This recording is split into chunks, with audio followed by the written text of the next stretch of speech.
So in hindsight of that experience, how do you make an effort to maintain positive mental health? I think it's the best way that I dealt with keeping a positive mental health is balancing my social life and work, and also being open to share what I've been through with somebody else, regardless of them judging you, and so that you can let everything out, and by this you can release whatever negative energy, because the world revolves around energy, and I believe in that really strongly. And just basically moving environments would help. And also, when you know there's a mental health charity which could possibly help, reach out to them too. Like, I reached out to Sapphire community group. I actually heard about them before I had my breakdown, but I didn't know they were a mental health charity. So after I finished university, I reached out to Jasmine, the CEO of Sapphire community group, and I shared what I had experienced, well, partially because I was quite embarrassed of what had happened to me. But after that, I believe that being part of the events of Sapphire has really helped me to grow, and sort of, even though it's in the past, I can still look forward to a better future. It's quite hard to actually say that you're fully healed, because it's a process, and every day I'm finding my own demons, I'm finding my own personal issues, and everyone has issues. So I would say just being around positive energy and a charity like Sapphire community group is very helpful. I think I've become very aware of when I'm allowing myself to be overwhelmed, to be overly stressed.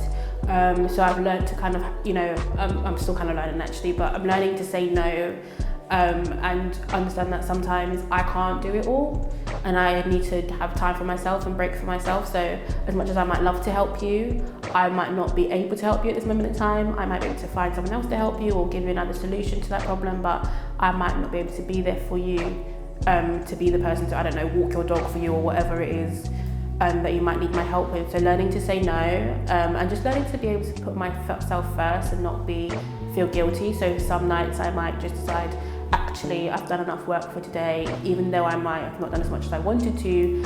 I'm going to let myself watch a couple episodes of a TV show, or watch a movie, or read a book, or just relax with a cup of tea. Like, I'm allowed to just pause and take time for myself and look after myself, and I try to do that on a daily. So I would say every day I do a heart check. So if my day wasn't really good, I would sit down and think, okay, this happened, what went well, what didn't go so well, and what I could do better tomorrow.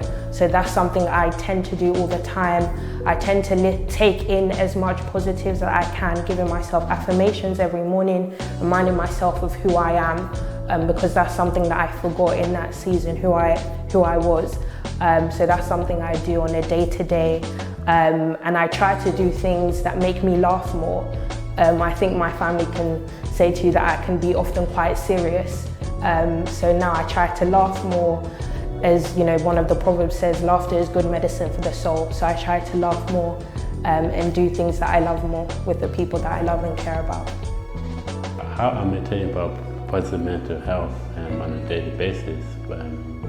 I try to use my gifts, I use my talents a lot of times. I try to always keep my mind occupied with creative things, so drawing, singing, dancing, music, anything that will lift me up, lift my spirits, and I try to help others as well. So I try to use the same gift and try to impact others. So that's what helps me. Personally, I'll speak up myself. So me personally, I am pretty much a very neutral person. Like, I'm not really too up and too down. But what I tend to do is when I feel like I'm getting to a negative space and I feel like I'm not in the right mind frame, like I'm starting to, puff and be rude or unnecessarily stropping around the house, and I can tell that any little thing someone says to me, I'm triggered. Like, I feel like I will kind of sit in my room, I will journal, I talk to myself, in the mirror, which is quite sad, but to me. But I talk to myself in the mirror. I journal so much. I think journaling for me has been my biggest coping mechanism when I'm in a negative space. And I even think even when I'm in a positive space, it's always good to kind of, you know, journal about those as well, because it brings you back as I'm reading and I'm like, oh my gosh, like I overcame that situation, you know, I dealt with that. But yeah, like that's kind of like how I deal with things. For me, I would say I have a huge like support network, which would be family. So I often, if I'm having any concerns, I'll speak to my family, and also I'm quite prayerful. So I'm a Christian, so I would pray, and any concerns, I feel better when I do that. I try to keep a routine because it's not something that I'm used to. It's not something that I've done myself. Like I feel like in the past I've just been let to do whatever I want, so I lack the self-discipline, so I'm trying to build that up. I find that when I get off my routine that I don't feel good about myself. I also try to stay fit and active and keep a healthy diet. And I try to keep my self-esteem up by writing my thoughts and journaling, assessing how I feel. I try to surround myself positive people, and I'm looking for always new opportunities.